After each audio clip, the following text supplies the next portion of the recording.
So first thing we're going to do, we're going to soak our new potatoes in salted water,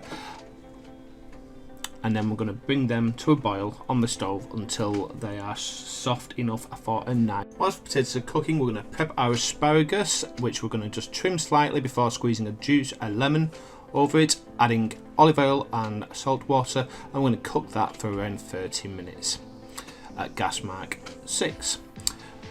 Once our potatoes are cooked, we're going to crush them using a small Tupperware dish before adding our 60 grams of melted butter and our 4 cloves of chopped garlic. Once that's in, we're going to gently toss them through so that each and every potato is covered nicely in the melted butter and garlic. We're then going to add a few sprigs of thyme just to add a little more flavour. That then gets put in the oven again at gas max 6 or 200 degrees C for 30 minutes. Whilst they're cooking, we're going to check that our sea bass fillets have no bones in them. Unfortunately, I had no tweezers, so I had to manually do this, but it's very important because these bones are quite sharp and tough, so it's important to check for any bones. We're then going to add them skin side down to a griddle pan which has just about a tablespoon of oil in. We're going to wait till the flesh is white halfway up before flipping and turning over and cooking the remaining half. These were thin fillets, so it took approximately 2 to 4 minutes to cook through.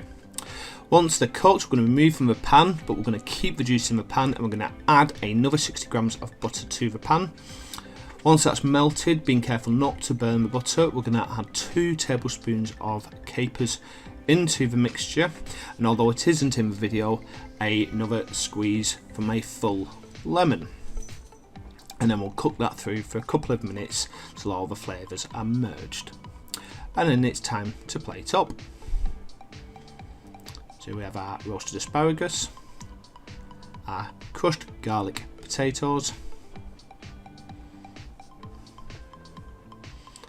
and our lovely perfectly cooked sea bass fillets, which we then coat in our beautiful decadent lemon caper butter sauce. Thank you very much for watching. If you are on YouTube, please feel free to view any of the videos that are currently linked on screen. Do feel free to comment, like, subscribe, or hit that notification button. Have a lovely evening. Bye bye.